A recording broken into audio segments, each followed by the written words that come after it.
राज्यसभा के इलेक्शन में एक पेन रखा होता है, वहाँ पे आपको वो पेन ही यूज करना है, अपना पेन यूज नहीं कर सकते हैं। अपना पेन यूज किया या कोई और पेन यूज किया तो आपका वोट इनवैलिड है। आपको 1 मार्क करना है। पहले जो आपकी फर्स्ट प्रेफरेंस है, सीधी ऐसे लाइन खींचनी है तो ठीक है। आपने सीधी लाइन खींच के जैसे हम बनाते हैं यूं नीचे एक बेस बना देते हैं आगे ऊपर से, ये किया तो आपका वोट इनवैलिड है। कोई नेता छोटे मोटे करप्शन में पकड़ा जाए तो उसको बुरा नहीं मानते। करप्शन पैसे वाली भी और दूसरे वाली भी। गोपाल कांडा 2009 में होम मिनिस्टर बने, बीच में एक इशू हुआ, मतलब वो अंदर गए। अगला इलेक्शन जो था वो शायद 1000-2000 वोटों से सिर्फ वो हारे। मतलब मैं सरप्राइज था कि उस कॉन्स्टिट्यूएंसी में जो पूरे इंडिया में जिस इंसिडेंट का हाइप हो गया, उसके बावजूद भी वो ग्रिप उनकी उस कॉन्स्टिट्यूएंसी में यूं क्यों बनी हुई है।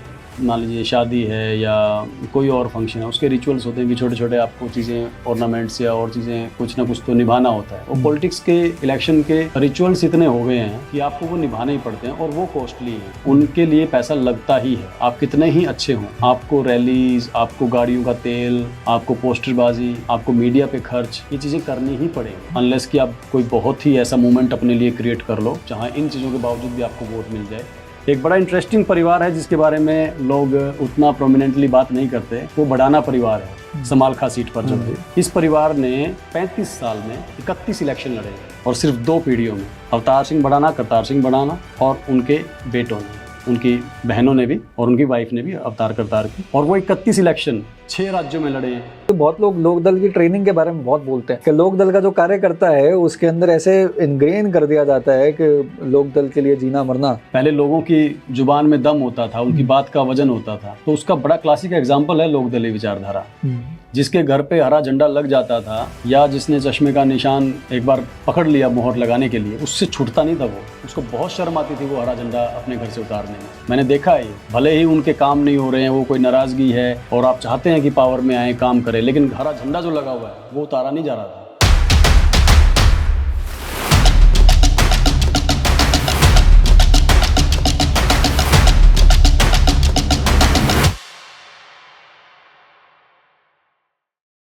नमस्कार दोस्तों, स्वागत है द हरियाणा स्टोरी पर। I am glad to be join today by a dear friend Deep Kamal Saran ji. Deep Kamal ji, जो भी व्यक्ति हरियाणा में हरियाणा की न्यूज़ या मीडिया से थोड़ा सा भी संबंध रखता होगा या यूथ एंड जर्नलिज्म वाले टॉपिक से भी थोड़ी रुचि रखता होगा, उनको दीप कमल जी के बारे में पता होगा। तो दीप कमल जी ने पहले भी एक किताब लिखी थी जो मेरा सौभाग्य है मुझे पढ़ने का मौका मिला, और उनकी नई किताब आई है चौपाल से चंडीगढ़ हरियाणा विधानसभा चुनावों का संपूर्ण इतिहास। भारी भरकम किताब है, सारा कॉम्प्रिहेंसिव डिटेलिंग है। तो बिफोर वी बिगिन, कॉन्ग्रेचुलेशन वैसे for doing this book. Thank you. कैसे हैं आप? बहुत बढ़िया। क्या चल रहा है जीवन में? मैंने सुना आपने वो जनता पार्टी, जननायक जनता पार्टी छोड़ दी आपने। हाँ, करीब 1 महीना हो गया मैंने। How was it, how was the move? कैसा, वो कोई डिस्कशन बताओ ना, कैसी हुई जब आपने छोड़ने का प्लान किया? नहीं, 2-3 महीने से था मन में ये, और वो बुक के कंप्लीशन के साथ साथ ही मन में और ज़्यादा स्ट्रॉन्ग होता जा रहा था कि मेरा मन इस काम में लगता है तो मुझे ऐसी चीज़ें करनी चाहिए, और उसके लिए ज़रूरी था कि थोड़ा चेंज कुछ करें। और पार्टी के साथ किसी की भी लेबलिंग होगी, पार्टी के साथ कोई एसोसिएशन होगी, तो फिर थोड़ा सा ऑडियंस का, रीडर्स का, या जो भी आपके सुनने वाले हैं उनका माइंडसेट फिर उससे अफेक्ट होता है। तो म्यूचुअली बात करके मैंने दुष्यंत जी से बात की कि मुझे थोड़ा, मैं चाहता हूँ कि क्रिएटिव काम करूँ। इलेक्शन में भी अभी 2-3 साल हैं तो मैं एक्सप्लोर करना चाहता हूँ कि कोई चीज़ें ऐसी कर लें। और तो उन्होंने अपनी बेस्ट विशेस दी और कहा कि ठीक है करो। तो मैंने सब मतलब कुशल मंगल रहा? हाँ, बहुत अच्छा, बहुत बढ़िया। अच्छा, ये बताइए ना, what has been your journey? क्योंकि अभी आपसे बात कर रहे थे डिफेंस कॉलोनी, इस इलाके के आसपास आप रहे हैं। पहले अपनी जर्नी के बारे में बताइए ना, before we jump into discussing कि कैसे आपने फिर पार्टी ज्वाइन भी की थी। अरे मतलब ऐसा लग रहा है कि जैसे किसी के लिए कोई बॉलीवुड में या किसी पॉलिटिशियन से पूछते हैं ना कि कहाँ से इलेक्शन लड़ने शुरू किए या पहला ब्रेक कब मिला फिल्मों में। 2004 का दिसंबर था, और उससे पहले मैंने YMCA कॉनॉट प्लेस में है, न्यू दिल्ली YMCA, वहाँ से मैंने जर्नलिज्म किया था। और CSDS एजेंसी जो है, लोकनीति CSDS, वहाँ पे मैंने थोड़ा सा पार्ट टाइम काम किया था। और 3 महीने बाद हरियाणा के विधानसभा इलेक्शन थे फरवरी 2005 में। तो उससे पहले मुझे STV ग्रुप जो है, जो पंजाब टुडे चलाता था उस वक्त, तब उनका यहाँ साउथ एक्स में ऑफिस था, वहाँ पे संजय द्विवेदी जी चीफ एडिटर थे। उन्होंने मुझे काम दिया था फर्स्ट टाइम। और वहाँ से फिर धीरे धीरे रिपोर्टिंग, एंकरिंग वो करते करते ऐसा आगे चलते गए कि एक के बाद फिर इंडिया न्यूज़ हरियाणा, खबरें अभी तक, A1 तहलका, ऐसे 3-4 चैनल्स में काम किया अप टू 2015। तो लगभग 10 साल मैं रेगुलर हरियाणा की न्यूज़ मीडिया में काम किया। फिर 2 साल मैंने वो जो पहले वाली बुक थी दिल बदल हरियाणा, उस पर मैंने 2015 और 16 लगाया। 2017 ऑनवर्ड्स युवा हरियाणा.com नाम से मैंने एक इंडिपेंडेंट वेबसाइट शुरू की थी। काफ़ी अच्छी वेबसाइट चली वो 2-3 साल। वो इनफैक्ट हरियाणा की फ़र्स्ट इंडिपेंडेंट वेबसाइट थी जिसका कोई न्यूज़पेपर या कोई टीवी चैनल वगैरह कुछ नहीं था, वो सिर्फ वेबसाइट थी। और बाय 2018 एंड जब ये इतना बड़ा स्प्लिट चौटाला फैमिली में हो रहा था, उस वक्त एक आप कह लीजिए कि थोड़ा इमोशनल या फिर एक क्यूरियोसिटी में कि ये क्या हो रहा है, ऐसा कैसे पॉसिबल है कि ओम प्रकाश चौटाला जी की फैमिली अलग हो रही है, दोनों भाई अलग हो रहे हैं, पार्टी से किसी को निकाला जा रहा है, अजय सिंह को, दुष्यंत चौटाला को, दिग्विजय को, और ये क्यों हो रहा है? इसके पीछे मतलब एक ऐसा शौक था कि वो बड़े हाइप क्रिएट हो रखा था पूरा हरियाणा में। उस मोमेंट में मैंने ये डिसीज़न लिया था। अजय सिंह जी राज्यसभा में होते थे 2004 से 2010 तक, तब मैं पार्लियामेंट की रिपोर्टिंग करता था। पार्लियामेंट में जाता था तो वो मुझे वहाँ मिलते थे राज्यसभा MP के तौर पर, हम बात करते थे, खड़े रहते थे, चाय पीते थे, उनके साथ काफ़ी गुफ्तगू होती थी। तो उनका एक एसोसिएशन था रेगुलरली। तो फिर उस टाइम वो 2018 में, तब वो थोड़े टाइम के लिए जेल से बाहर आए थे, तो उन्होंने कहा कि चंडीगढ़ में हमें ऐसे ऐसे ज़रूरत है, आप क्यों नहीं हमारे साथ एक बार काम करो जब आप किसी ऑर्गेनाइजेशन के साथ नहीं जुड़े हो। तो उस मोमेंट में मैं पॉलिटिक्स में आया था और अराउंड 7-7.5 साल मैंने काम किया। उसमें बड़े तजुर्बे देखे, नई पार्टी कैसे बनती है, परिवार टूटने के बाद कैसे लोगों की बातें विचार होते हैं, पब्लिक के क्या आपको सपोर्ट और आपके बारे में अच्छा बुरा, मतलब एक्सट्रीम पे होता है सब कुछ। जो सपोर्ट करते हैं वो फिर जी जान से सपोर्ट करते हैं, और जो आपको बुरा बोलते हैं वो कोई अपने लहजे में, शब्दों में कसर नहीं छोड़ते। वो पीक देखा, उसमें इंटरवेंशन किए, अपने पहली बार पार्टी स्पोक्सपर्सन के तौर पे पार्टी की पॉइंट ऑफ व्यू को रखा, जो सारे इल्ज़ाम थे वो चीज़ें झेली। फिर तुरंत इलेक्शन आ गए, जींद बाई इलेक्शन आ गया, लोकसभा का इलेक्शन आ गया, फिर विधानसभा का इलेक्शन आ गया। तो वो एक के बाद एक चीज़ें कनेक्टेड होती चली गई, एब्जॉर्ब हो गए बिल्कुल ही, हाँ। बिल्कुल पार्टी पॉलिटिक्स के अंदर, और उसके सारे रूप देख लिए। देखिए, जो ट्रेडिशनल पार्टीज़ होती हैं, रीजनल पार्टीज़, वो फैमिली बेस्ड होती हैं, उसका उनका पुराना साथ, फिर बिखराव, फिर आमने सामने, फिर नई पार्टी, कैसे पेपर वर्क कैसे होता है उसका, लोगों को कैसे आपने जोड़ना है, क्या होता गया पेपर वर्क वगैरह। क्योंकि जनरली इलेक्शंस के अंदर ना, जो भी व्यक्ति अगर चुनाव लड़ता है, तो चुनाव के जैसे नॉमिनेशन फाइल होना होता है, तो मेरा जो पहला एक्सपीरियंस मैं उससे बताऊं कि मैं ऑल ऑफ अ सडन सब ठीक था, एंड टिकट अनाउंस हुई, नॉमिनेशन भरना है। तो अगले दिन सुबह मुझे याद है 7:30 बजे के पास परिवार के कुछ बड़े लोग एंड एक बैटरी ऑफ लॉयर्स आए, कोई AG थे, कोई DAG थे, कि ऐसे ऐसा भरा जाता है, ऐसा ऐसा भरा जाता है। फिर अलग अलग ब्यूरोक्रेट से बात की जाती है कि ये नॉमिनेशन है, ऐसे ऐसे फाइल पे पूरा जत्था जाएगा, ये सारी डॉक्यूमेंटेशन जाएगी वो करने के लिए। Share your experience, how was it? देखिए, पार्टी फॉर्मेशन तो एक प्रोसेस है जिसमें आपको एक सेट नंबर ऑफ पीपल के सिग्नेचर के साथ प्रॉपर डॉक्यूमेंटेशन अपनी देनी होती है। आप ऐसा नहीं कि आप और हम अभी चाहें तो कल पार्टी रजिस्टर हो जाएगी। आपको प्रॉपर चीज़ें फॉर्मेट करके, उसमें वो भी स्टेप बाय स्टेप चलता है। आपको रिप्रेजेंटेशन के लिए बुलाते हैं और ज़्यादा क्वेश्चंस आपसे सामने रखते हैं। फिर उसके बाद उसके भी स्टेप हैं। पहले आपको रजिस्टर्ड पार्टी बनाया जाता है, एक सेट नंबर ऑफ वोट्स आप ले लेते हैं एक इलेक्शन में। फिर आपको रिकॉग्नाइज्ड पार्टी बनाया जाता है, फिर आपका सिंबल फिक्स हो जाता है। जब तक आप रिकॉग्नाइज्ड पार्टी नहीं है तब तक आपका सिंबल फिक्स नहीं है। हर इलेक्शन में आपको नया सिंबल दिया जा सकता है, और वो JJP के साथ हुआ भी। जींद बाई इलेक्शन में कप प्लेट इनका निशान था, लोकसभा इलेक्शन में 2 चप्पलों का निशान था, और लोकसभा इलेक्शन में ठीक वोट आ गए तो फिर चाबी का निशान आया। और चाबी का निशान आने के बाद जब विधानसभा इलेक्शन में 15% वोट आ गए तो फिर रिकॉग्नाइज्ड पार्टी बनी, और वो चाबी का निशान इनको परमानेंटली मिल गया। तो ये स्टेप्स होते हैं इस तरीके से। और जो नॉमिनेशन वाला आप पार्ट कह रहे हैं, वो डेफिनेटली मैंने भी फील किया है कि वो एक नए आदमी के लिए बिल्कुल लाचार करने वाला हो जाता है। इतने सारे पेपर वर्क लगते हैं, एक एक वर्ड जो आपने उसके अंदर मेंशन किया है। अब हमें इस टाइम तो हमें नहीं पता कि क्या क्या चीज़ें प्रॉपर्टी वाइज या फलानी वाइज हमारे पास है, या उसके पेपर्स कहाँ रखे हैं। या सारे बैंक अकाउंट जो आपके नाम से हैं उन सब की प्रिंटेड डिटेल्स वगैरह के, वो सारी चीज़ें इकट्ठी करके आपको आपके नाम, आपकी वाइफ के नाम क्या क्या चीज़ें हैं, उन ज्वेलरी कितनी है आपके पास, कैश कितना डिक्लेयर करना चाहते हैं आप, बहुत सारी चीज़ें, क्रिमिनल रिकॉर्ड्स होते हैं जो पुराने पॉलिटिशियंस होते हैं कि कहीं कोई केस पेंडिंग चल रहा है, चाहे वो सिविल हो चाहे क्रिमिनल हो, उसके आपको डिटेल्स मेंशन करनी होती है।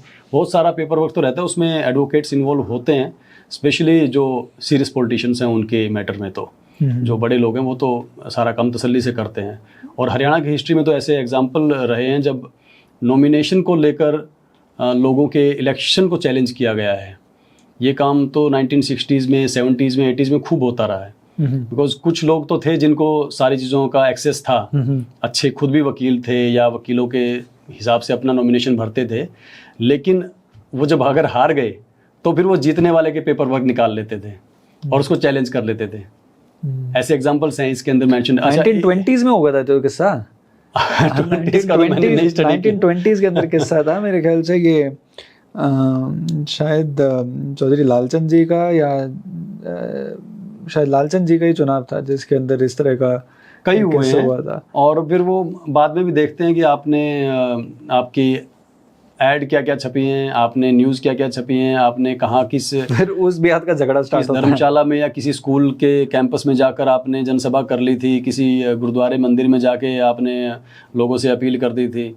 वो सारी चीज़ों पे चीज़ें होती हैं, होती रही हैं।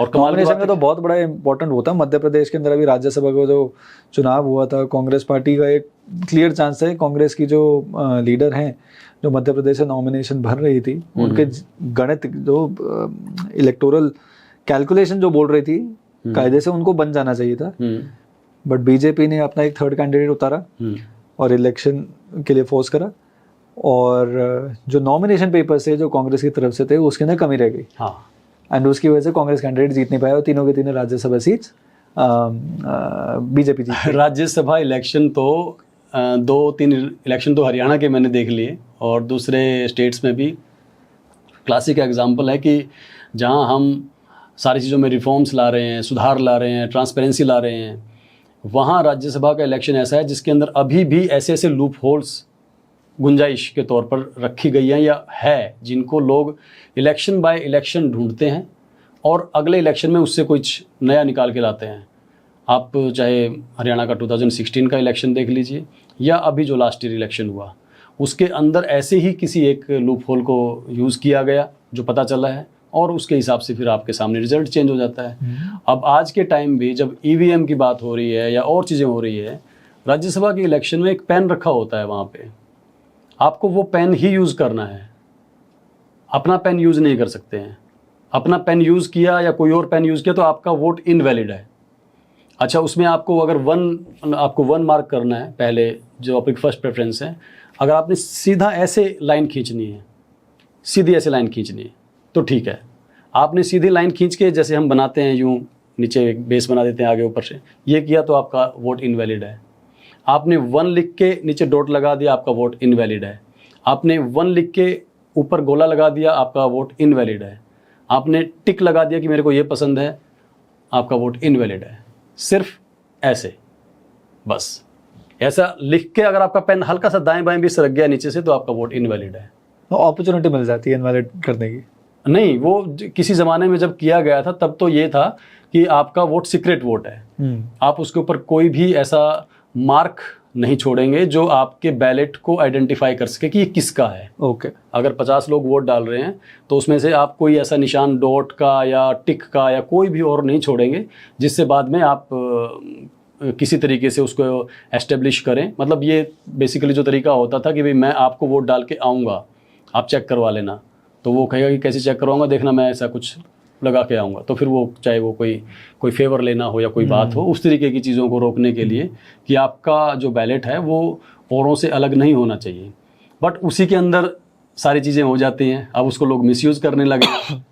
अब कई बार तो कहते हैं कि बैलेट के ऊपर कहीं कोने में छोटा सा डॉट पहले से लगा हुआ बैलेट्स दे देते हैं, और आप जब उसको पोस्ट कराते हैं, वहाँ पे कास्ट कराते हैं वोट अपना, बाद में आपका देखा कि अरे इस पर तो कहीं दूर कहीं पे एक छोटा सा डॉट लगा है, ये तो इंटेंशनली लगाया हुआ, और आपका इनवैलिड हो जाता है। लूपहोल्स बहुत है। हाँ, मतलब ये भी पार्ट ऑफ डेमोक्रेसी है। मुझे तो ये लगता है कि चलो इन अ वे ये भी है कि अगर कोई वोट किसी को नहीं देना चाहता तो उसको गुंजाइश मिल जाती है। Fair enough. अच्छा, आपने 2005 वाला चुनाव आपने ऑन ग्राउंड देखा था, समझा था? नहीं, 2005 में मैं मतलब काइंड ऑफ इंटर्न था ऑफिस में काम करने के लिए, तो हाँ मैं फैमिलियर हो रहा था थोड़ा इलेक्शन की टर्म्स से, लोगों से, चेहरों से, हरियाणा के पॉलिटिशियन से। 2009 वाला तो याद होगा? हाँ, 9 में तो मैं फुल फ्लैज रिपोर्टिंग में भी, एंकरिंग में भी, सब। क्योंकि 2005 और 9 के अंदर जो ट्रांजिशन आया ना, क्योंकि 2005 के अंदर तो कांग्रेस की सरकार आई और हुड्डा साहब सीएम बने। उस वक्त जो डिप आया था पॉपुलैरिटी में चौटाला साहब की और चौटाला साहब के पूरे परिवार की, जो इलेक्टोरल पॉपुलैरिटी थी, उसका डिप मतलब इट नोज डाइव्ड, है ना? बट 4-5 साल के अंदर वो अच्छा रिकवर कर पाए थे। और उसी मोमेंटम के बेसिस पे लगता था 2014 वाला जो चुनाव है उसके अंदर आईएनएलडी अच्छा कुछ डेंट कर पाएगी। In fact many people would argue कि 2014 वाला इलेक्शन सेट था कि कांग्रेस जगह बनाएगी, कांग्रेस हारेगी और आईएनएलडी पावर में आएगी। और आईएनएलडी का उससे पहले, मतलब आप 98 देख लो, पहले भी देख लो, आईएनएलडी हमेशा बीजेपी के साथ एक गठबंधन में सरकार बनाया करती थी। उनका रिलेशनशिप, वर्किंग रिलेशनशिप अच्छा था। तो इस बात की भी पॉसिबिलिटी बन रही थी क्योंकि केंद्र में प्रधानमंत्री नरेंद्र मोदी जी आ चुके थे, भारतीय जनता पार्टी सरकार बना चुकी थी, which was another revolutionary thing if you think of 3 decades. उससे पहले क्या चल रहा था आप सब, उससे पहले भी। हैविंग सेड दैट, 2014 का जो असेंबली वाला इलेक्शन है उसके अंदर ऐसा क्या हुआ कि जो मोमेंटम पूरा का पूरा आईएनएलडी के फेवर के अंदर लार्जली था, उसने इतनी बड़ी एक वेव जनरेट कर दी कि पूरा का पूरा बीजेपी की तरफ हो गया। व्हाट हैपेंड 2014 वाला, 2009 और 2014 को आप कंपेयर करिए। थोड़ा सा पीछे से इसको मैं शुरू करूं तो हरियाणा में पहले जो पॉलिटिक्स थी वो थी कांग्रेस की वर्सेस सम स्मॉल पार्टीज। उस टाइम अगर कोई मोमेंटम क्रिएट होता था तो कांग्रेस वर्सेस कांग्रेस से ही होता था कि कांग्रेस का ही कोई आदमी बाहर जाता था, चाहे वो राव वीरेंद्र सिंह गए, चाहे बाद में चौधरी बंसीलाल गए, तो वो कांग्रेस वर्सेस कांग्रेस टाइप होता था कभी। 77 की का जो इलेक्शन है, हिस्टोरिकल इलेक्शन है इमरजेंसी के बाद का, उसके बाद से फिर लोकदल एक ये फोर्स चौधरी देवीलाल के उसमें खड़ी होनी शुरू हुई। तो फिर हो गया लोकदल वर्सेस कांग्रेस। ये चीज़ें होती थी कि ये दोनों आपस में एक बार ये आ रहा है, एक बार ये आ रहा है, या काइंड ऑफ उस तरीके से। बीच में बंसीलाल जी ने एक पार्टी बनाई, उसने एक सरकार बनाई थी, एक हाँ 2-2.5 साल के लिए वो अपनी सरकार चलाई बनाई। और फिर आप 2005 में देखें तो आईएनएलडी आ गई, 2000 में आईएनएलडी आ गई, 2005 में कांग्रेस आ गई फिर से। उसके बाद डिलिमिटेशन भी आ गया। 2009 से सारा चीज़ें चेंज होनी शुरू हो गई परिसीमन के बाद से। और 2009 में फर्स्ट टाइम कांग्रेस 67 सीट्स जो थी 2005 में, वो 40 सीटों पे आ गई। आईएनएलडी जो 9 सीटों पे थी वो 32 सीटों पे पहुंच गई। तो ऐसा लग रहा था कि हाँ ये उसी डायरेक्शन में फिर से जा रहा है कि कांग्रेस अब जाएगी और आईएनएलडी फिर से अप आएगी। जो 67 से 40 पे आ गया है और जो 9 से 32 पे पहुंच गया है, तो उसका एक जो डायरेक्शन है वो दिख रही थी। 2014 का जैसे आप पूछ रहे हैं, 2009 फिर भी इंटरेस्टिंग बन सकता है क्योंकि मेजोरिटी तो कांग्रेस के पास भी नहीं थी ना, मेजोरिटी आईएनएलडी के पास थी। तो एक लार्जली अपॉर्चुनिटी तो फिर तब भी बन सकती थी, पर वो बनी नहीं। काफ़ी गैप था। 32 सीटों को 46 सीटें करना तो कांग्रेस के बिना पॉसिबल नहीं था कि इतने लोग, 6 लोग हरियाणा जनहित कांग्रेस के पास थे और 8-9 इंडिपेंडेंट थे। उन सारों को इकट्ठा करके आईएनएलडी कहीं पे पहुंच सकती थी।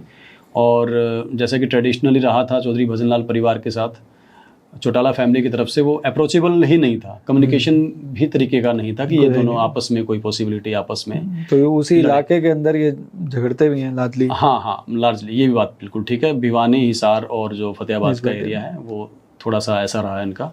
तो वो पॉसिबिलिटी नहीं थी। वो तो यही थी कि 40 सीटें, और सेंटर में भी कांग्रेस की सरकार थी। और फर्स्ट जो ऑफर मिलना होता है गवर्नर की तरफ से, वो सिंगल लार्जेस्ट पार्टी को ही मिलता है। आप कुछ भी कर लो, चाहे आप 32 सीटें लेके और बाकियों का अपना समर्थन दे के भी आप लेटर दे आओ, फर्स्ट जो ऑप्शन मिलेगा वो सिंगल लार्जेस्ट पार्टी को ही मिलेगा, अनलेस कि आपका अलायंस प्री पोल अलायंस हो, तो फिर आप एक कम्बिनेशन में क्लेम कर सकते हैं। तो वो चीज़ें उसमें थी। इंटरेस्टिंगली हजका ने या फिर बिश्नोई परिवार ने आज तक भी मेरे ख्याल से चौटाला परिवार के साथ कभी अलायंस नहीं हुआ ना? नहीं है, एक इंसिडेंट है ऐसा, अलायंस नहीं, बट जो बीजेपी जेजेपी की सरकार थी पीछे, उसमें 2022 में आदमपुर का बाई इलेक्शन हुआ था। उस इलेक्शन में भव्य बिश्नोई कैंडिडेट थे और being part of alliance JJP के लोग वहाँ आदमपुर में कैंपेन करने, रैली करने गए थे 1-2 दिन के लिए। तो वो भी एक अपने आप में एक मूवमेंट है वो। मूवमेंट है वो in the larger longer political history. बहुत बड़ा मूवमेंट है कि एक मंच पे कुलदीप और दुष्यंत का होना बहुत बड़ा मूवमेंट है। ऐसा ही मूवमेंट उसके अगले साल, न उससे 1 साल पहले एलनाबाद में भी दिखा था, जहाँ पे कांडा परिवार के साथ कभी इनका नज़दीकी नहीं रहा, नज़दीकी बात नहीं रही, लेकिन क्योंकि एलनाबाद बाई इलेक्शन में गोविंद कांडा बीजेपी के कैंडिडेट थे, तो वहाँ पर भी जेजेपी के लोगों ने कैंपेन किया। और उससे भी एक और आगे बढ़ के मूवमेंट ये हो गया कि जो गोविंद कांडा 2 साल पहले अभय चौटाला के खिलाफ एलनाबाद बाई इलेक्शन लड़ रहे थे, वो 2024 में दोनों एक साथ गाड़ी में थे। गोपाल कांडा और अभय सिंह चौटाला, वो दोनों मिलके इलेक्शन लड़ रहे थे 2024 असेंबली इलेक्शन। तो पॉलिटिक्स बड़ी फ्लूइड है। बहुत ज़्यादा ही फ्लूइड है कि इसके अंदर, क्योंकि हरियाणा के अंदर भी, और पिछले हम 10-15 साल का ही कर देखें, पहले के जो नेता हुआ करते थे उनके कई नेताओं के कई स्टैंड, वो कॉन्वर्सेशंस में तो ज़रूर रहा करते होंगे, बट उनके स्टैंड्स बड़े रिजिड हुआ करते थे। बिल्कुल। आप 21वीं सदी की जो हरियाणा की राजनीति है, या आप 2009 के बाद, 5 के बाद से भी अगर आप देखें, तो यू वुड सी के anything for the sake of power. हमने मंच पे लोगों ने जो बात की है, वो मंच पे बात की है, 2 घंटे के अंदर पलटने वाले कई सारे सिनेरियोज देख लिए। तो इन जनरल भी ना, जो आप हरियाणा के अंदर तो वो बार बार बोलते हैं ना कि ज़ुबान की कीमत है, तो वो ज़ुबान की कीमत तो, राजनेताओं की ज़ुबान की कीमत तो मेरे ख्याल से उसको जज करने वाले कौन ही बैठे होंगे, मतलब वजन ही नहीं रहेगा उस बातों में।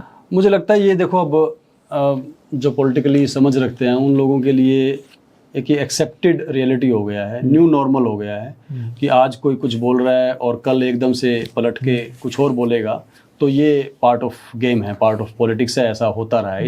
इतने सारे इंस्टेंसेस लोगों ने देख लिए हैं। अब तो अमेरिकन प्रेसिडेंट भी तो ये कर रहे हैं। हाँ। तो अब उस पर मेरे ख्याल से ब्लेम भी नहीं डालते। अब जैसे कोई नेता छोटे मोटे करप्शन में पकड़ा जाए तो उसको बुरा नहीं मानते।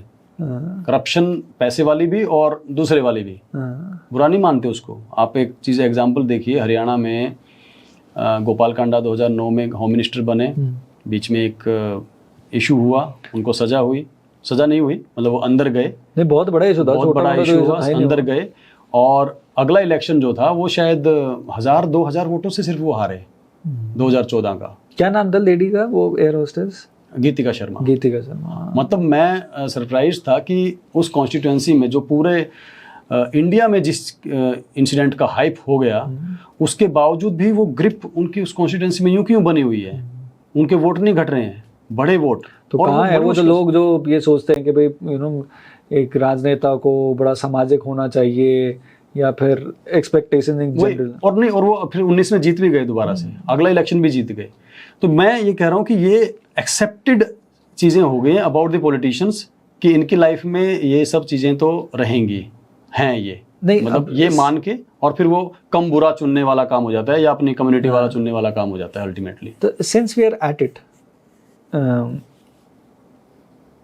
राजनीति में पैसा और पैसे वाले व्यक्ति का जो दबदबा है वो भी बहुत सिग्निफिकेंटली बहुत बड़ा है। पहले जो जजमेंट हुआ करती थी वो आदमी के उसूल हो गए, उसके स्टैंड क्या हो गए, टॉपिक्स पे, मूवमेंट्स के बेसिस पे बड़े सारे नेता आया करते थे। आज के टाइम पे आपको पता नहीं, आपने बुक में इस बात का चर्चा किया है क्या कि फाइनेंशियल स्टेटस के हिसाब से कि कितने व्यक्ति कौन से लेवल पर पहुंचे हुए हैं, क्योंकि that is also another interesting topic कि आपके पास पहले गांधीयन बहुत हुआ करते थे लीडर्स, बहुत ज़्यादा पैसा नहीं हुआ करता था, चुनाव लड़ने का जो बजट हुआ करता था वो चंदे पे डिपेंडेंट हुआ करता था। आज 5-5 साल लोग रेंज रोवर्स हो गई, लैंड क्रूजर्स हो गई, वो घुमा रहे हैं, एंड कहाँ से रहा है वो नहीं पता। बट ये है कि 21वीं सदी के अंदर पैसा बहुत आया, और 21वीं सदी में पैसा आने के बाद राजनेताओं के पास, जो पॉलिटिशियंस हैं, उनके पास भी बहुत पैसा आया। अभी तो एक MLA जो बने ऑपोजिशन में है, वो उन्होंने शायद कौन सी गाड़ी ले ली जीतते ही, कांग्रेस पार्टी के, उस पर इशू भी हुआ कि ये 1 करोड़ की गाड़ी हारने, मतलब ऑपोजिशन में आने के बावजूद कहाँ से आ गई, अब तो MLA बने ही हो, यानी क्या चुनाव में चंदा इतना बच गया था क्या? नहीं तो उन्होंने बोल्डली बोला भी था ना उसको, बेटे वो भाई ट्रेनिंग जहाँ से लेकर आए हैं वहाँ से उनको बोलना है, वो बोलना जानते हैं अच्छे से। तो एक्चुअली जैसे रिचुअल्स होते हैं ना, कोई ओकेजन है, मान लीजिए शादी है या कोई और फंक्शन है, उसके रिचुअल्स होते हैं कि छोटे छोटे आपको चीज़ें, ऑर्नामेंट्स या और चीज़ें कुछ ना कुछ तो निभाना होता है। वो पॉलिटिक्स के, इलेक्शन के रिचुअल्स इतने हो गए हैं कि आपको वो निभाने ही पड़ते हैं और वो कॉस्टली हैं, उनके लिए पैसा लगता ही है। आप कितने ही अच्छे हों, आपको रैलीज, आपको गाड़ियों का तेल, आपको पोस्टरबाजी, आपको मीडिया पे खर्च, ये चीज़ें करनी ही पड़ेंगी, अनलेस कि आप कोई बहुत ही ऐसा मूवमेंट अपने लिए क्रिएट कर लो कि जहाँ इन चीज़ों के बावजूद भी आपको वोट मिल जाए। इलेक्शन मैनेजमेंट, ये एजेंसीज जो यहाँ से निकलती हैं दिल्ली, गुड़गांव, नोएडा से, और जाके चुनाव लड़वाती हैं, उनका कैंपेन डिज़ाइन करती हैं, उनके एड्स डिज़ाइन करती हैं, उनके लिए वोटर के डाटाबेस पे कैसे प्रोजेक्टेड मैसेजेस डालने हैं कि इस कम्युनिटी को ये मैसेज आएगा, उसको ये जाएगा, वो जाएगा, ये सारे चीज़ें पार्ट ऑफ इलेक्शन बन गई हैं और सब चीज़ें महंगी हैं। तो उसके लिए पैसे के बिना वाला काम पॉलिटिक्स में नहीं रहा और ये बड़ा अनफॉर्चुनेट है। इसका एक अगला लेवल ये भी है जो हम देखते हैं कभी कभी कि कोई बंदा रहता है गुड़गांव में, रहता है चंडीगढ़ में, पंचकुला में, और वो अपना जिला परिषद का इलेक्शन लड़ने जा रहा है और जिला परिषद में जीत जाता है जाके, वो गांव का सरपंच भी बन जाता है, उसकी रिहाइश, उसके बच्चे, फैमिली सब कुछ गुड़गांव रहते हैं, और वो कहीं हिसार, भिवानी, जींद के जिला परिषद का मेंबर बन गया है वो, सिर्फ पैसे के दम पे। और उसमें से फिर मेंबर्स खरीद के चेयरमैन बनना, ये होना, वो होना। मतलब ये जो हमारा पंचायती राज सिस्टम है, इसके अंदर भी पैसा बहुत ज़्यादा अब चला गया है और अनफॉर्चुनेट है। ये डेमोक्रेसी तो नहीं है, एक तो ये डेमोक्रेसी नहीं है, और दूसरा जो ये इलेक्शन मैनेजमेंट वाला जो काम चला है कि आप मैनेज करके लोगों को, मतलब आप उनका वोट मैनिपुलेट कर रहे हैं ना, उनको वोट यहाँ डालना है, उनको वो चीज़ें दिखा के जिनकी उनको समझ नहीं है। तो ये भी मतलब जो ट्रू डेमोक्रेसी है ये वो तो नहीं है, भले ही आप मतलब कहें कि ये पार्ट ऑफ गेम है, बट ये डेमोक्रेसी तो नहीं है। हाँ, इनफैक्ट ना 2014 में काफ़ी सारे लोग जो INLD में सिग्निफिकेंटली पावरफुल थे, वो कांग्रेस के पास तो जा नहीं सकते थे क्योंकि Congress was already in power, वो बीजेपी में भी शिफ्ट हुए, है ना? हाँ, उसमें हुआ ये था कि लोकसभा इलेक्शन और विधानसभा इलेक्शन के बीच में 4 महीने का गैप था, जून, जुलाई, अगस्त, सितंबर 2014। उस दौरान मुझे ध्यान है जुलाई 2014 में INLD ने अपनी 32 टिकटें अनाउंस कर दी और उसके 1 महीने बाद 30 सीटें फिर से अनाउंस कर दी। तो रफली 60 सीटें उन्होंने पहले से अपनी टिकटें बांट दी उन्होंने। और वो टिकटें बांटने के बाद हुआ ये कि जहाँ जहाँ के कैंडिडेट डिक्लेयर हो गए इनेलो के, वहाँ के बाकी लोगों को लगा कि अब इस पार्टी में तो टिकट हमारे लिए बची नहीं है, और कांग्रेस में क्योंकि पहले से बड़े बड़े चेहरे थे तो वहाँ पर जाकर भी टिकट इतनी आसान नहीं थी, तो बीजेपी की तरफ उनका मोमेंटम बहुत ज़्यादा गया। बहुत सारे नाम ऐसे हैं जो INLD के पुराने लोग थे, उनकी टिकट कटी तो वो बीजेपी में गए 2014 में। उसमें जो कृष्ण पंवार हैं इसराना से, जो MLA हैं, अभी मंत्री भी हैं, वो भी उसमें शामिल है ऐसे। और वो लगातार 4 बार से जीत रहे थे, 3 बार असंध से बने थे, 1 बार इसराना से बने थे। लगातार जीतते हुए आ रहे आदमी की भी टिकट कटी उस साल, ऐसे कई लोगों की टिकटें कटी। क्या कारण रहा होगा? What do you think in hindsight? क्या देखिए, एक तब तक या आज के टाइम भी जो हम लोकदलीय माइंडसेट मानते हैं वो ये रहता है कि हमारी आइडियोलॉजी बड़ी स्ट्रॉन्ग है और हमारे वोटर जो है वो चौधरी देवीलाल के नाम पे, चश्मे के निशान पे, ओम प्रकाश चौटाला जी के निशान पे, या अगर JJP में बात करें तो दुष्यंत चौटाला की पॉपुलैरिटी या उस नाम से ही वोट डालते हैं, तो कैंडिडेट बहुत ज़्यादा मैटर नहीं करेगा। ये थॉट था, मुझे ऐसा लगता है कि हाँ, क्योंकि देखिए अब मतलब हु वाज टेकिंग डिसीजन, क्योंकि उसी दौरान मेरे ख्याल से इनकी केसेस के चक्कर में ओम प्रकाश चौटाला जी और अजय सिंह चौटाला जी, इनकी भी दिक्कतें बड़ी थी उसी फेज के अंदर भी। हाँ, ये 1.5 साल पहले जेल में चले गए थे, जनवरी 2013। तो वो अभय सिंह चौटाला जी सिग्निफिकेंट उनका रोल रहा था ये डिसीजन लेने में, या फिर पार्टी में फैमिली की तरफ से तो अभय सिंह चौटाला ही लीड कर रहे थे और अशोक अरोड़ा स्टेट प्रेसिडेंट थे। पार्टी में यूजुअली INLD में एक होता है 8-10 लोगों का एक फोरम सा रहता है, तो उसमें जो भी इन्फ्लुएंशियल हो उसके हिसाब से तो चीज़ें अनाउंस होनी ही है। बट मुझे लगता है कि वो एक मेजर पार्ट था, जो मैं कह रहा हूँ कि बड़े कॉन्टेक्स्ट में, कि हरियाणा की पॉलिटिक्स जो कभी कांग्रेस वर्सेस कांग्रेस, कांग्रेस वर्सेस लोकदल होती थी, वो कांग्रेस वर्सेस बीजेपी कहाँ से होनी शुरू हुई? वो उन 4 महीनों में होनी शुरू हुई जहाँ से लोकदल पीछे की तरफ आई और बीजेपी आगे बढ़ गई। और बीजेपी आगे बढ़ गई उस इलेक्शन में। लगता है कि कांग्रेस की 15 आई और आईएनएलडी की 20 सीटें थी, तो आईएनएलडी कांग्रेस से ऊपर थी, but Congress was always a force. तो कांग्रेस वर्सेस बीजेपी जो होना शुरू हुआ और लोकदल एकदम से डाउन डाउन जाता गया, ये 2014 के उन 4 महीनों में डिसाइड हुआ। वहां से फिर उसके बाद से रिवाइवल नहीं हुआ ढंग का। हाँ, फिर उसके बाद से बीजेपी आगे आगे आगे आगे बढ़ती चली गई और सेकंड फोर्स तो कांग्रेस रहनी ही थी। अच्छा, एक और चीज़, क्योंकि हम ऐसे थीमेटिक बात कर रहे हैं ना, कि एक तो Congress versus Congress, Congress versus Lokdal, Congress versus BJP, इस तरह की बात बनी हुई। एक और चीज़ भी है कि आज जैसे हम पॉलिटिक्स हरियाणा के अंदर डिस्कस करते हैं, repeatedly Jat versus non Jat discuss होता है। चाहे कुछ करो भी ना, अखबारों ने भी यही मोर्चा उठा रखा है कि भाई जाति के आधार पर यह है कि एक जाट है वर्सेस नॉन जाट, 35 वर्सेस 1, इसी तरह का इलेक्शन बना दिया। पर आप पुराने कई इलेक्शंस देखते हैं, वो जाट वर्सेस ब्राह्मण भी हुआ करते थे। आइडियली मतलब 50-60s के जो इलेक्शन वो जाट वर्सेस ब्राह्मण चला करते थे। ये जाट वर्सेस नॉन जाट की जो थीम है, ये कौन से टाइम पर ऐसे उफान पे किया है? क्या 2014 ही वो इम्पोर्टेंट थीम है? क्योंकि 2014 आपने कवर भी किया, तो 2014 के अंदर ये डिसाइड हुआ था, ये कैसे हुआ? नहीं, देखिए, इसकी असली जो शुरुआत है वो तो हुई 2007 से। 2005 में जब भूपेंद्र सिंह हुड्डा जी सीएम बने और कुलदीप बिश्नोई या चौधरी भजनलाल सीएम बनना चाहते थे और कांग्रेस पार्टी से फिर वो धीरे धीरे दूर चले गए। अलग पार्टी जब उन लोगों ने बनाई 2007 1 दिसंबर को, आई रिमेंबर, उस दौरान जो पब्लिक स्टेटमेंट रहती थी चौधरी भजनलाल परिवार की तरफ से, उसका भी पार्ट होता था जो जाट नॉन जाट वाली बात है। और उनके जो आगे फॉलोअर्स हैं जो और लोगों को जोड़ने के लिए अपने साथ, क्योंकि वो लड़ रहे थे बेसिकली भूपेंद्र सिंह हुड्डा से, भूपेंद्र सिंह हुड्डा के खिलाफ लड़ रहे थे। वहाँ से 2007-8 से उनका ये थॉट पुश होना शुरू हुआ।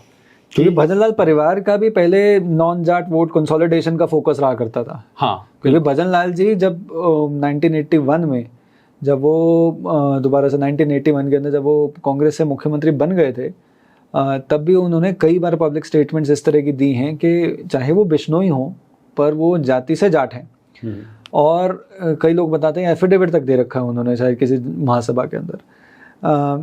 परंतु ये बात भी है कि क्योंकि भजनलाल जी ने वो नॉन जाट कंसोलिडेशन वाला आइडिया सामने फ्रंट पे रख दिया, तो इट इज़ ओनली नेचुरल कि उनका परिवार भी जब मौका मिलेगा उसको डिबेट यूज़ करेगा। पर इस डिबेट का फ़ायदा असल के अंदर आपका कहना है 2007 के बाद से करना स्टार्ट हुआ as an opposition to Bhupinder Singh Hooda, जो अल्टीमेटली लीड कर गया बीजेपी के फायदे के लिए। हाँ, और पूरा अगर टाइमलाइन आप देखें, भगवत दयाल शर्मा के जो छोटे टेन्योर के बाद, उसके बाद चौधरी बंसीलाल रहे चीफ मिनिस्टर अराउंड 7-8 साल। उसके बाद चौधरी देवीलाल बने, बीच में फिर हुकुम सिंह जी भी आए थे, वो थोड़ा उसके बाद आए। और उसके बाद फिर जो है 1980 से लेके और 1986 तक फिर से चौधरी भजनलाल बने। ये 5-6 साल का उनका टर्म रहा। बीच में कौन थे? बीडी गुप्ता जी थे, कौन थे बीच में? एक और बीडी गुप्ता 1990 में 2 बार बने। अच्छा, वो उस टाइम बने थे। उस टाइम पे कौन थे जब बंसीलाल जी केंद्र में चले गए थे इमरजेंसी के टाइम पे? उस टाइम भी वही बने थे, बीडी गुप्ता जी, उस टाइम भी वही बने थे। लेकिन ये बहुत छोटे छोटे टर्म रहे। भगवत दयाल शर्मा का भी, बनारसी दास गुप्ता का भी बहुत छोटे छोटे टर्म रहे। जब गुप्ता जी थे तब भी बंसीलाल जी पावर में ही थे। हाँ, इमरजेंसी फेज में भी और बाद में भी। बिल्कुल, वो सेंटर से चला तो रहे। दबदबा जो रहा वो बंसीलाल जी का था। हाँ, देवीलाल जी का रहा। आप हरियाणा की पूरी पॉलिटिकल हिस्ट्री अगर आप देखेंगे तो उस दौरान जाट सीएम बनते रहे। चौधरी बंसीलाल बने, चौधरी देवीलाल बने, उसके बाद ओम प्रकाश चौटाला बने, उसके बाद फिर से चौधरी बंसीलाल बने, फिर ओम प्रकाश चौटाला बने, फिर भूपेंद्र सिंह हुड्डा बने। इसके बीच में जो लंबे लंबे 2 टर्म रहे वो चौधरी भजनलाल के ही रहे। तो जब हुड्डा बन गए 2005 में, तो चौधरी भजनलाल ने ही कहीं लोगों को ये बात कही कि ये जो जाट कम्युनिटी के बीच में अगर कोई इनको चैलेंज कर रहा है, कोई और कम्युनिटी को रिप्रेजेंट कर रहा है, तो वो हम ही कर रहे हैं, हमने ही किया है, हमने ही इनको पावर से ब्रेक दिया है कहीं ना कहीं।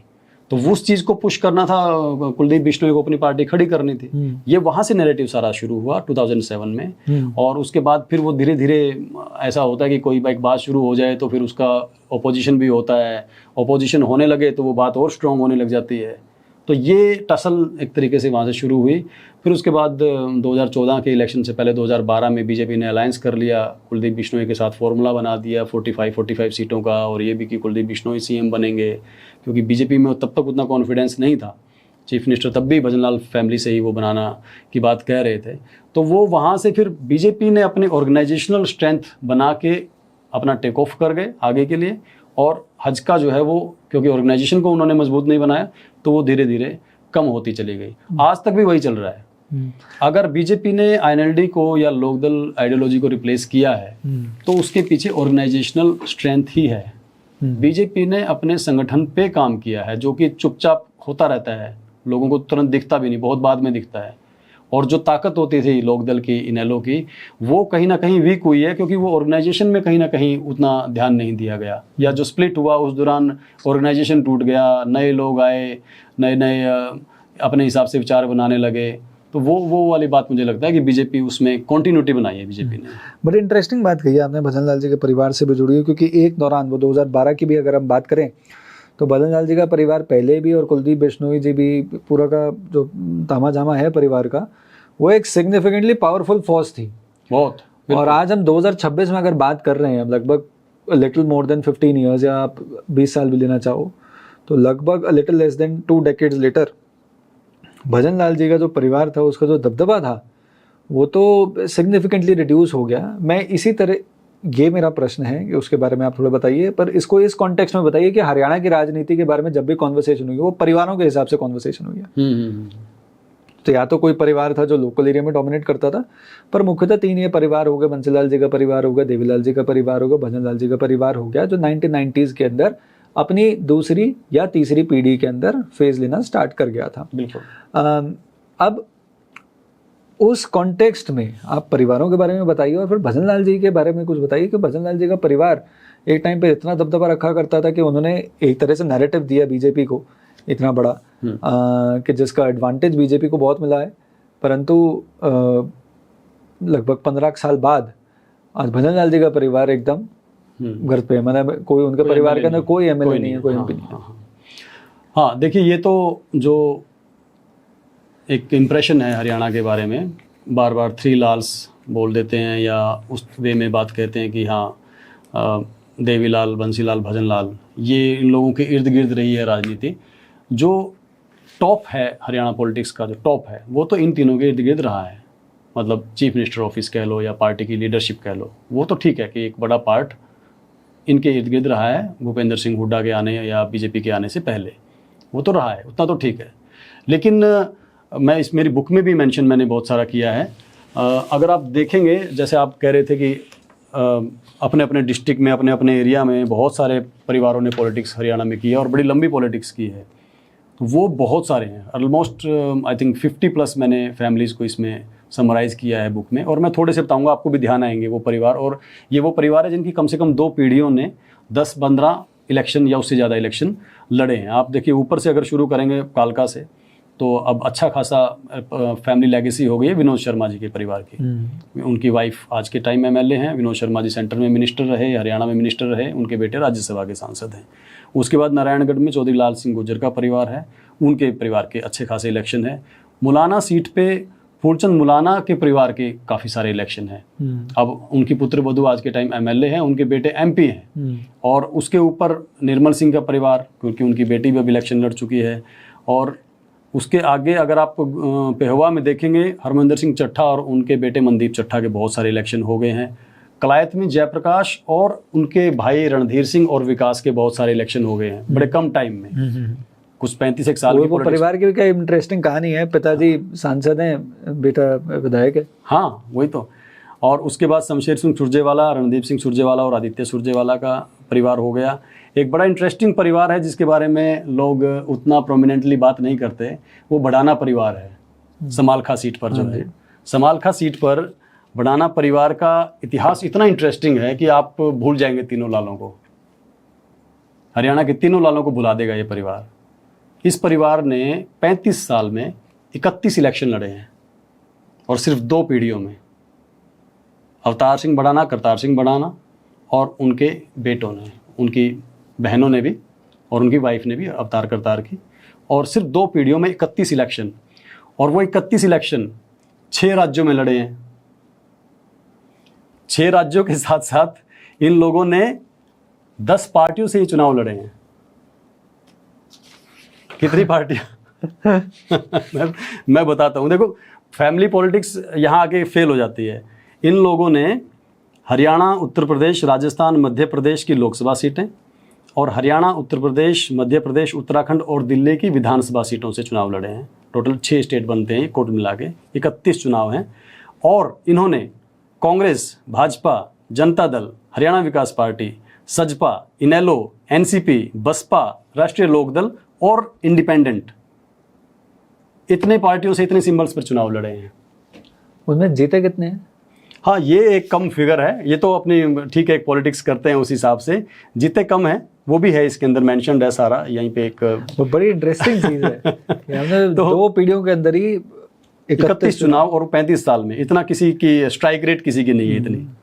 जयप्रकाश के परिवार की है स्ट्राइक रेट अच्छी, बट ये सबसे ऊपर है। उसके बाद आप चौधरी लहरी सिंह का परिवार है, चिरंजीव लाल शर्मा और कुलदीप शर्मा का परिवार है, जुलाना में ढुल परिवार है, दल सिंह ढुल, परविंदर सिंह ढुल जी का।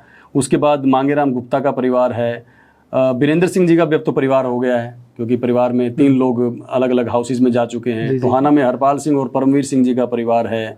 उसके बाद फिर अब गोविंद कांडा और गोपाल कांडा का भी परिवार है, जब वो इतने इलेक्शन एक साथ उनके दोनों भाइयों के थोड़े कम, बड़े ही कम टाइम में हो गए हैं। और फिर दलबीर सिंह और कुमारी शैलजा जी का परिवार है। जिंदल परिवार है, क्योंकि वहाँ से भी 3 लोग रिप्रेजेंटेटिव बन चुके हैं, ओम प्रकाश जिंदल, सावित्री जिंदल जी और नवीन जिंदल। उसके बाद आप हुड्डा परिवार तो हो ही गया, क्योंकि ये भी 3 लालों से अलग है, भूपेंद्र सिंह हुड्डा, रणबीर सिंह हुड्डा और दीपेंद्र हुड्डा। ये भी बड़ा लंबा सफर है इस परिवार का भी। हाँ, मातूराम जी भी। और राव बीरेंद्र सिंह, राव इंद्रजीत का परिवार है। चौधरी फूसा राम का परिवार है नांगल चौधरी सीट पर। और उसके बाद कैप्टन अजय सिंह यादव जी का परिवार है। उनके फादर राव अभय सिंह और बेटे अब चिरंजीव राव, ये लोग पॉलिटिक्स करते हैं। राव नरवीर सिंह जी का परिवार है, उनके फादर और दादा की पॉलिटिक्स, ये 3rd जनरेशन पॉलिटिशियन है राव नरवीर सिंह भी। उसके बाद संजय सिंह के परिवार का और उनके फादर सूरजपाल का परिवार है सोना और 9 सीट पे। तो मेवात का मैं आपको इंटरेस्टिंग चीज़ दिखाता हूँ। हम मेवात को यूजुअली यूँ मान लेते हैं। मेवात का कमाल है, मेवात की पॉलिटिक्स ही 3 परिवारों ने की है अब तक, सिर्फ 3 परिवारों ने। मेवात में चौधरी खुर्शीद अहमद, चौधरी रहीम खान और चौधरी यासीन खान के परिवार के इतने इलेक्शन हैं कि आप उसमें उलझ जाओगे। इतने इलेक्शन हैं, कमाल है। 3-4 सीटों पर ही इन परिवारों के भाई भतीजा आगे, और उनमें कोई भी लेडी नहीं है, सारे जेंट्स हैं। इसी तरीके से फरीदाबाद में हैं चौधरी उदय भान और उनके फादर गयालाल का परिवार है। महेंद्र प्रताप सिंह के बेटे विजय प्रताप सिंह अब पॉलिटिक्स कर रहे हैं। मतलब इस तरीके से ऑलमोस्ट 50 के आसपास फैमिलीज की पॉलिटिकल लेगेसी इसमें मैंने सूची बनी हुई है, निकाली है। और उसको देखकर ये लगता है कि मतलब कुछ भी बोले हैं, 3 लाल तो वैसे ही बदनाम है। नेपोटिस्टिक तो हरियाणा की पॉलिटिक्स की नेचर रही है, मतलब। हाँ, बिल्कुल बिल्कुल। देखो, ये लोगों को दोनों बातें हैं। आप किसी फैमिली की हिस्ट्री लेगेसी आप देखें तो उसमें अगर कंट्रीब्यूशन दिखता है तो ये अप्रिशिएट भी होना चाहिए। अगर आपको लगता है कि हाँ, इतने लोगों ने इलेक्शन लड़े, इनके दादा ने भी हमारे लिए काम किया, पिता ने भी किया, ये भी कर रहे हैं, तो वो भी ठीक है। और अगर लगे कि यार ये तो कब्जाधारी हैं हमारी सीट पर या हमारे एरिया में, ये एक ही परिवार चुनाव लड़े जा रहा है, जीते जा रहा है, जीतता है हारता है, जीतता है हारता है, लेकिन रहता यही है, तो ये तो जो नई लीडरशिप है, यूथ है, उसके लिए भी गलत है और पब्लिक के लिए भी गलत है। तो वो अवेयरनेस तो एटलीस्ट होनी चाहिए, पता तो होना चाहिए हमें। अच्छा, एक और चीज़, जैसे ना यूजुअली हाँ, तो बड़ी अच्छी चीज़ ये की, क्योंकि ना होता क्या है कि जब भी हम फैमिलीज़ एंड हरियाणा के अंदर फैमिलीज़ और पॉलिटिक्स को डिस्कस करते हैं तो बहुत कॉमन हो जाता है कि हम जाट फैमिलीज़ और ब्राह्मण फैमिलीज़ भी डिस्कस कर लेते हैं। आपने कई सारे पॉइंट आउट किए कि गुज्जर भी हैं, मेवात के अंदर मुसलमान परिवार भी हैं, यादवों के परिवार हैं। एक्चुअली तो पूरे स्टेट के अंदर ही ये फैमिलीज वाली पॉलिटिक्स चल रही है। विमेन कहाँ पर हैं? Where are the women leaders in the state? क्योंकि एक दौर था जब हमारे पास ना हम हिस्ट्री पढ़ते हैं हरियाणा की राजनीति के बारे में तो याद आता है चंदू देवी जी का नाम आता है, चंद्रावती जी का नाम आता है, तो बाकी और लीडरशिप कहाँ गई? कुमारी शैलजा जी, और सिर्फ ये नहीं, अगर आप ऐसी फैमिलीज की बात करें तो उनकी पॉलिटिक्स या उनके बड़े लीडर्स कहाँ हैं? हाँ देखिए, पहले तो जो हरियाणा में पॉलिटिक्स रही है महिलाओं की, वो बेसिकली किसी डोमिनेंट फैमिली या स्ट्रॉन्ग फैमिली के जब मेल कैंडिडेट इलेक्शन नहीं लड़ पाते थे, 2-3 सिनारियोज़ में महिलाएं आती थी। या तो फादर के बाद बेटा नहीं है, या बेटा पॉलिटिक्स में नहीं आना चाहता तो बेटी आ गई, या फिर कोई मिसहैपनिंग हो गई, हस्बैंड नहीं रहे तो उनकी वाइफ आ गई। मोस्टली इस तरीके के आपको पॉलिटिशियन फेसेस मिलेंगे हरियाणा में, विमेन में। लेकिन ओवर द टाइम कुछ लोगों ने अपनी खुद की फर्स्ट जनरेशन पॉलिटिशियन जिनको कहेंगे, वो लोग भी हैं जिन्होंने शुरू की। जैसे मान लीजिए आज के टाइम गीता भुक्कल जी हैं, 5 इलेक्शन लड़े हैं उन्होंने और 5 ही जीते हैं, और फर्स्ट जनरेशन पॉलिटिशियन हैं वो। उसी तरीके से और भी अलग अलग टाइम पे रही हैं, मतलब, लेकिन मेजॉरिटी जो आपको दिखेगी वो फैमिली को रिप्रेजेंट करने के लिए दिखेगी आपको। ये वाला तो हरियाणा की रियलिटी है। अब आप उसमें चाहे आज के टाइम विनेश फोगाट है, अब आप उसको कहें कि वो ठीक है एक अलग रीजन से इलेक्शन लड़ा और जीता, बट वो हैं तो फर्स्ट जनरेशन। तो उस केस में तो ये doctor Archana Gupta becomes a great example. हाँ, पार्टी ने अध्यक्ष, भाजपा ने आज के टाइम पर एक अध्यक्ष बनाया और वो अध्यक्ष फीमेल है। हरियाणा के अंदर कहाँ किसी और पार्टी के अंदर आज तक ऐसा हुआ है कि अध्यक्ष फीमेल रही हूँ? नहीं, कुमारी शैलजा रही है। कुमारी शैलजा रही है। हाँ, बीजेपी में भी पहले एक महिला प्रदेश अध्यक्ष रही, डॉक्टर कमला वर्मा। हाँ, वो भी टाइम पे। हाँ, यमुनानगर से। पर इतने उफान पर जिसके अंदर पार्टी से कुमारी शैलजा जी इज अ ग्रेट एग्जांपल, क्योंकि कुमारी शैलजा जी उस दौर में थी जब कांग्रेस भी अपने ऐसा नहीं था कि party was on decline, and BJP भी is also at its zenith in the state. तो वो एकदम टॉप पे पहुंच चुकी है पार्टी। फिर उस टॉप पे रहते हुए उन्होंने अर्चना गुप्ता जी को मौका दिया, which is again remarkable study. इसमें महिलाओं वाला जो आप पूछ रहे थे, उसमें एक नाम है ऐसा जो जिसने बड़ी लंबे टाइम तक अपनी कंटिन्यूटी मेंटेन की, वो थी प्रसन्नी देवी। प्रसन्नी देवी ने 1957 से लेकर 2009 तक, तो ये हो गए 52 साल। 52 साल में उन्होंने 12 इलेक्शन लड़े, जिसमें से वो 6 जीती और 6 हारी।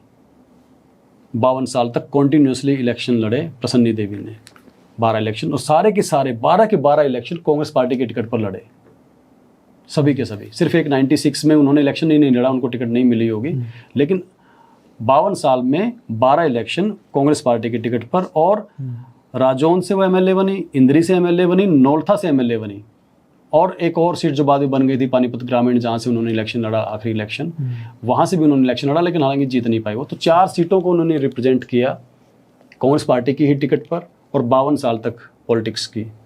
हालांकि इनके भी जो पीछे आप जाएंगे तो इनके फादर पॉलिटिक्स में थे, वहाँ से शुरू किया था, बट जब से इलेक्शन हरियाणा में या देश में होने शुरू हुए, तब से इन्होंने एक बड़ी कॉन्टिन्यूटी बनाई। अच्छा, किताब से बाहर निकलते हैं, किस्सों पर आते हैं। 2019 में 18-19 में फिर आपने जेजेपी ज्वाइन की। वो दौर क्या था उसको, लेट्स रिलिव दैट, क्योंकि परिवार का एकदम प्रॉपर झगड़ा चल गया। जींद बाई इलेक्शन आ गया, जींद बाई इलेक्शन के अंदर चुनाव में उतर गए। Someday soon this will be an interesting case study कि 2 भाई यंग, चाहे फैमिली लेगेसी भी हो, but they decided that they will contest an election, और उन्होंने इलेक्शन लड़ा, जीता, लड़ा, पहले हारे, फिर अल्टीमेटली जीत भी दर्ज कराई अपनी, फिर डिप्टी सीएम भी रहे दुष्यंत चौटाला जी। तो उसके बारे में just help us live through those times जो आपने अपनी नज़रों से अपने आंखों के सामने देखा। हाँ, जेजेपी का बनना और 7 साल जेजेपी के साथ, तो ऐसा है कि जैसे सब कुछ देख लिया हो एक कम समय में। मतलब राजनीति के अलग अलग रूप, परिवार की पॉलिटिक्स के अलग अलग रूप, सरकार में 4-4.5 साल, सरकार में आने का संघर्ष, सरकार से जाने के बाद क्या हालात बनते हैं, वो सब कुछ।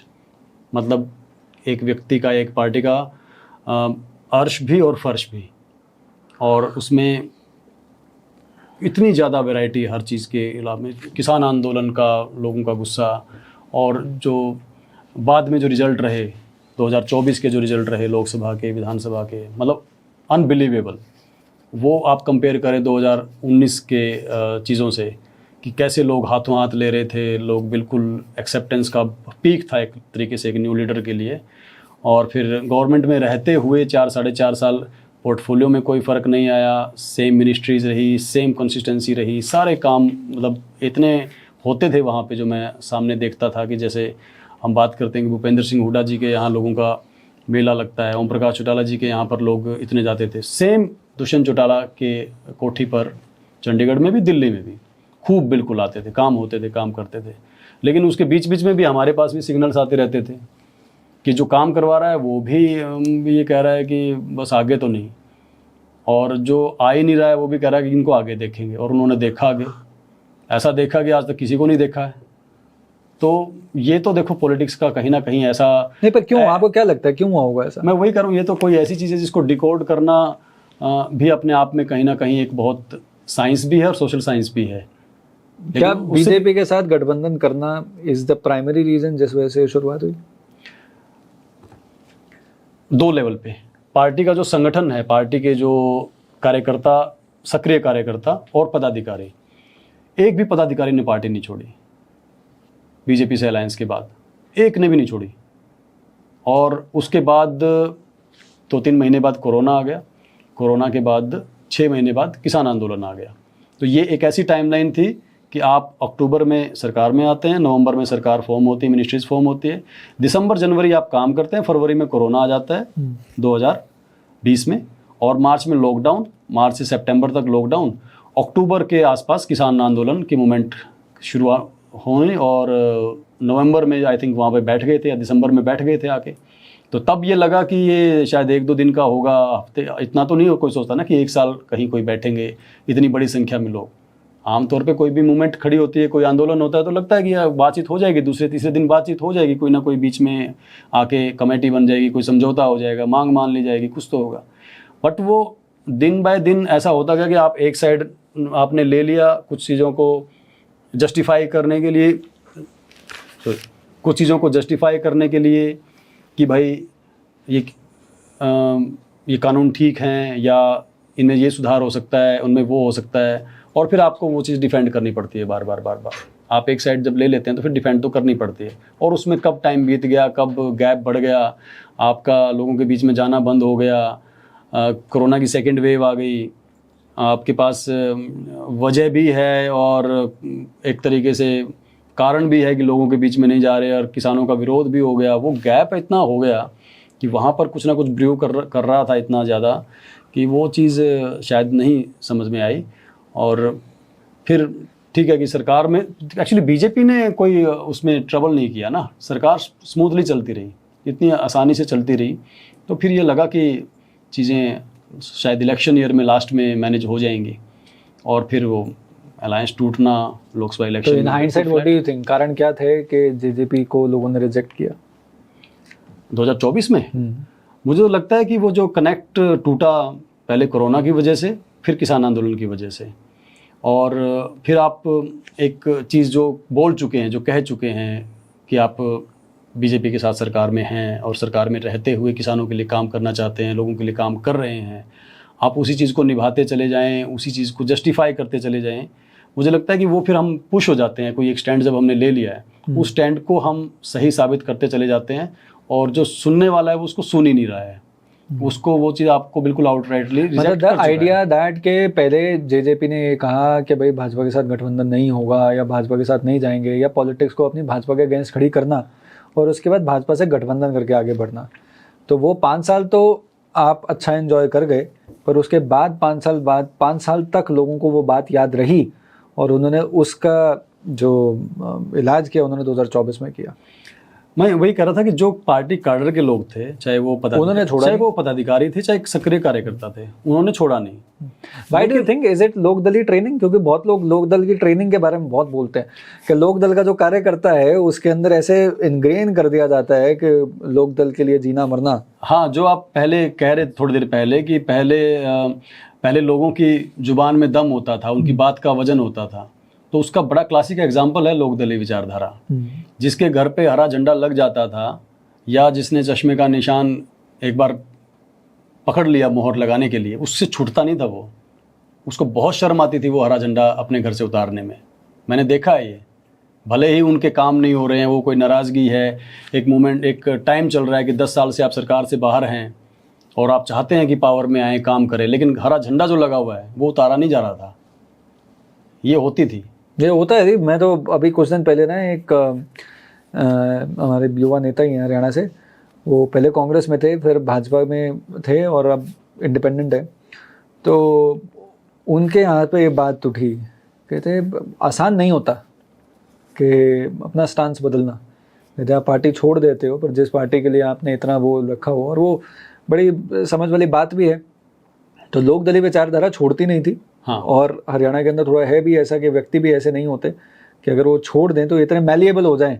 हाँ। कि भाई छोड़ दिया तो मैं भूल गए कि कहाँ से आए थे। वो वही बात है ना जो मैं कह रहा था कि जेजेपी के साथ या दुष्यंत चौटाला के साथ जो हुई, कि आपने एक स्टैंड ले लिया है, आप उसको हर दिन जस्टिफाई करते हैं। फिर अगर आपने ये स्टैंड ले लिया कि आप सपोज दीपेंद्र हुड्डा के साथ हैं या दीपेंद्र हुड्डा अच्छे नेता हैं, तो हरियाणा में पॉलिटिक्स पे चर्चा इतनी ज़्यादा होती है कि आप जब सुबह उठते हैं, अखबार पढ़ते हैं, तब भी उसके अंदर ये ढूंढते हैं कि दीपेंद्र हुड्डा ने आज क्या अच्छा बोला।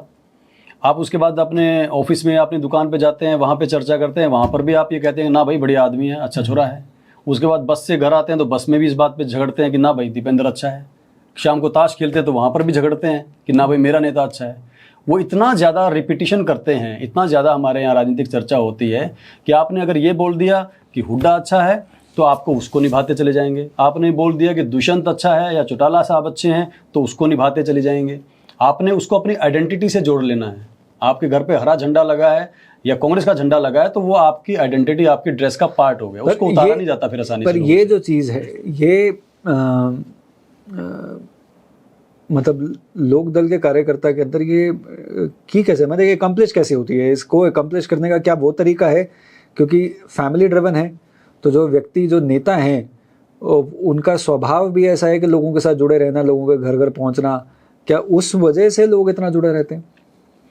ये रहा है, यही वजह रही है, यही ड्राइविंग फोर्स रही है। और अगर पिछले 8-10 सालों में कोई कमज़ोरी आई है पार्टी में या विचारधारा में, तो वो जनरेशन जो चेंज हुई है, जो पहले लोग देखते थे अपने लोकदलीय लीडर को और आज के टाइम में वो गैप पाते हैं, तो वो भी एक फैक्टर है कि अब भले ही वो अपने कार्यकर्ताओं के बीच में भाई साहब उनको बड़ा अच्छा सुनने को मिलता हो, लेकिन जो उसके आगे की एक्सटेंशन है, जो उनको देख के या उनकी पार्टी के कल्चर को देख के बाहर से बैठा बैठा वोट दे देता था उनको कि भाई पार्टी तो बढ़िया है, पार्टी तो एनडी है, या ये आ जाएं तो ये ठीक है, वो फैक्टर अब डाइल्यूट हो रहा है, वो कम हो रहा है। ये है, ये जो शुरुआत है यहीं से हुई थी। वुड यू से कि बीजेपी के आने की वजह से ये जो ओवरऑल बीजेपी, ये नेपोटिस्टिक फैमिलीज वाला जो बात चलती है, और या फिर के परिवार का जो ऑरा है और वो चलता रहेगा, क्या बीजेपी के आने के बाद से या बीजेपी के पावर में आने के बाद वो थोड़ा धीरे धीरे इवेंचुअली कम होता जाएगा या खत्म होता जाएगा, या ये कंटिन्यू रहेगा किसी ना किसी फॉर्म में? वो कोशिश तो ऐसी है कि एक भी पार्टी में एक भी बढ़िया परिवार ना बचे। आप पिछले 5-7-10 सालों में देखो, और वो मतलब इतनी बुरी भी अप्रोच नहीं है पॉलिटिक्स में, नहीं भी होना चाहिए। अगर कोई सिर्फ इस लेगेसी के हिसाब से आगे इलेक्शन जीतता चला जाता है कि वो, मैं जैसे बोल रहा था कि रहता है गुड़गांव दिल्ली में या चंडीगढ़ के बढ़िया माहौल में और जीतता है कहीं बिल्कुल ही रूरल सीट पर आके, और फिर वो मतलब वो उसका कनेक्शन ही नहीं है। हाँ। उस गांव चौपाल, उस किसान से, उस अनाज मंडी से, उस गांव के प्राइमरी स्कूल से, या जो और छोटे छोटे हमारे बातें होती हैं जो लोगों को इफेक्ट करती हैं, उसने उस लाइफ को जिया ही नहीं है, वो जीता भी नहीं है, जीतने के बाद भी नहीं जीता है वो इलेक्शन लड़ने आता है 2 महीने 3 महीने और उसके बाद फिर हार जाए या जीत जाए, फिर वो रहता कहीं और है, फिर पार्टी की अपने वर्चू से या अपने लेगेसी के हिसाब से टिकट ले आता है, पार्टी का वोट मिलता है या आइडियोलॉजी का वोट मिलता है, और फिर से या तो जीत जाता है, नहीं जीतता है तो भी उसको कोई फ़र्क नहीं पड़ता है। वो मुझे लगता है कि अब धीरे धीरे बहुत ज़्यादा कम हो रहा है। बड़े बड़े परिवार देखो, उनके फैमिली में 1-1, 2-2 आदमी काम करने वाले रह गए हैं या जो जीत रहे हैं, और कुछ जगह तो पहले गजब होता था, मतलब परिवार के इतने लोग चुनाव लड़ते थे।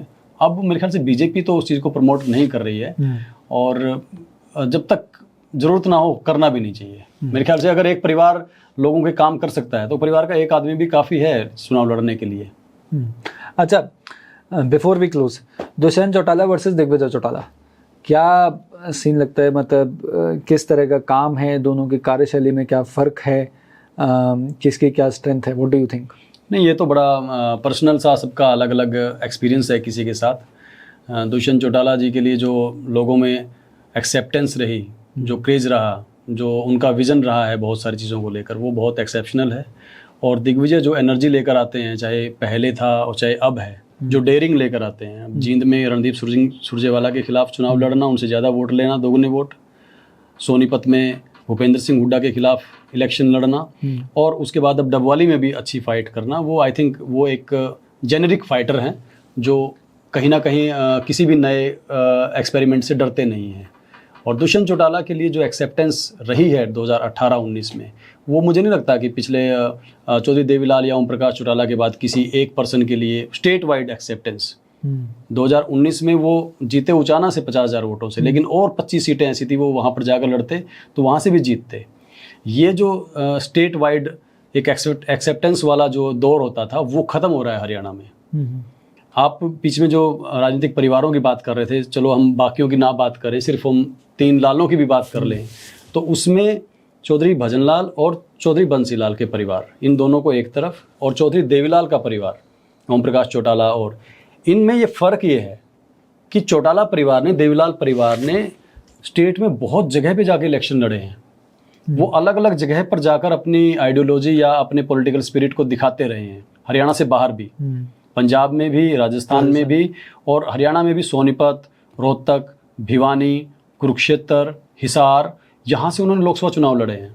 असेंबली इलेक्शन उनके कितनी सारी सीटों से हैं। आप चौधरी भजनलाल के परिवार की लेगेसी देखेंगे, असेंबली में सिर्फ और सिर्फ आदमपुर रहा है। जब अलग पार्टी बन गई तो फिर जसमा देवी जी ने नलवा से चुनाव लड़ा, रेणुका बिश्नोई ने हांसी से चुनाव लड़ा, अदरवाइज आदमपुर रहा। पर इलाका फिर भी सेम ही रहा। हाँ, वही रहा। चंद्रमोहन का शुरू से ही कालका था तो वो कालका में वहाँ लड़ते रहे, लेकिन वो बेसिकली हिसार और आदमपुर की पॉलिटिक्स करते रहे। चौधरी बंसीलाल की असेंबली सीट तोशाम ही रही। उन्होंने अपना आखिरी चुनाव जरूर भिवानी से जीता, लेकिन वो हमेशा तोशाम से ही एमएलए बनते रहे, और भिवानी जो लोकसभा सीट थी वहाँ से सांसद बनते रहे। लेकिन चौधरी देवीलाल और ओम प्रकाश चौटाला, अजय सिंह चौटाला, इवन अभय सिंह चौटाला ने भी राजस्थान से चुनाव लड़ा है। तो क्या अजय सिंह चौटाला 2 बार एमएलए बने, अजय, और अभय सिंह ने एक इलेक्शन लड़ा राजस्थान से। तो क्या इसके पीछे एक वो भी है डिफरेंस कि मतलब जो एक कांग्रेस ट्रेनिंग हो गई, एक लोकदलीय ट्रेनिंग हो गई? क्योंकि कांग्रेस ट्रेनिंग के हिसाब से अगर आप देखें तो कई सारे जो नेता हैं वो एक कॉन्स्टिट्यूएंसी पर बेस बनाकर अपने आप को एक्सपैंड करते हैं। एंड आप देवीलाल जी के परिवार की जो पॉलिटिक्स है वो किसी एक बेस को नहीं, बेस है वो उस बेस पर या उस फोर्ट पर किसी और को लड़ाएंगे या लड़ते भी रहेंगे परिवार से, बट अलग अलग जगह मूव भी करते रहेंगे। It's a fundamental difference I think. दोनों चीज़ें हैं। एक तो ये कि आपको पार्टी में जब रहना है तो फिर आप बहुत ज़्यादा पिक एंड चूज नहीं कर सकते, कि ऐसा नहीं कि आप यहाँ जहाँ मर्जी से, मतलब आज सुबह आप पानीपत के नेता हो, शाम को आप हिसार के नेता हो, कोई तो फिर उसका कोई ना कोई तो आधार होना चाहिए ना। एक तो ये, और दूसरा एक है वो इनसिक्योरिटी वाला भी फैक्टर है। अगर आप कांग्रेस में हैं और एमएलए नहीं बन पाते हैं तो आप जो मंत्री या मुख्यमंत्री बनने थे फिर आप पे सवाल खड़ा हो गया। लेकिन अगर आपकी पार्टी खुद की है, चाहे बादल की फैमिली हो, चाहे चौटाला की फैमिली हो, चाहे मायावती की फैमिली हो, आपने एक्सपेरिमेंट किया, नई जगह से लड़े, नहीं भी जीत पाए, आपकी पार्टी अगर जीत रही है तो फिर आपको तो बाई इलेक्शन में जितवा लेंगे। चौटाला साहब कई बार मुख्यमंत्री तो ऐसे ही रहे ना। हाँ, नहीं वो मतलब वो 2-2 सीटों से जीत जाते थे, फिर एक सीट छोड़ देते थे। तो ये मतलब वो उनकी तरफ उनमें कोई इनसिक्योरिटी नहीं थी ना इस बात की कि अगर मैं नहीं भी जीता बने तो क्या बने। हाँ, तो ये तो फर्क है। Fair point. I think we had a very interesting conversation. कई सारे मुद्दे राजनीति के, हरियाणा की राजनीति के हमने डिस्कस किए हैं आज। मैं किताब ज़रूर पढ़ूँगा और किताब सभी दर्शकों को रेकमेंड करूँगा कि ज़रूर पढ़ें। ये ग्रंथ जो बना है इसका मैं आपको बता ही रहा था कि मैं भी इस तरह का एक प्रयास कर रहा हूँ जिसके अंदर एक डॉक्यूमेंटेशन तो होनी चाहिए, क्योंकि पॉलिटिक्स इन जनरल हरियाणा की ना, जैसे कभी भी चुनाव होता है ना, तो चुनाव के टाइम पर चाहे केंद्र से कोई भी जाए, कोई भी इलेक्टोरल एजेंसी जाए या पॉलिटिकल कंसल्टेंट जाए, उनकी धारणाएं यही 2-3 factors, Jat versus non Jat, family politics, अच्छा ये 3 परिवार हैं, 3 लाल्स हो गए, उस तक जाके सीमित हो जाती है। मीडिया की भी मीडिया की भी। और वो मेरे को कई बार लगता है as a matter of convenience होता है, क्योंकि अब आपके पास 800 शब्द हैं और 800 शब्द आपको लिखने को सेंट्रल मीडिया के अंदर या दिल्ली मीडिया के अंदर 800 शब्द लिखने हैं आपको हरियाणा की राजनीति के बारे में, और आपको महीने के अंदर एक कॉलम मिला हरियाणा की राजनीति के ऊपर, तो आप वही चीज़ लिखोगे जिसके अंदर आपकी ज़्यादा रिलेटेबिलिटी होगी। वो ओवर द टाइम वो इतना स्टैकअप हो गया कि उसके आगे बात ही नहीं हो रही है। But anyway, thank you very much for writing this book. Congratulations again. Thank you. And I wish the book all the very best. I hope you enjoyed the conversation. Thank you. Definitely.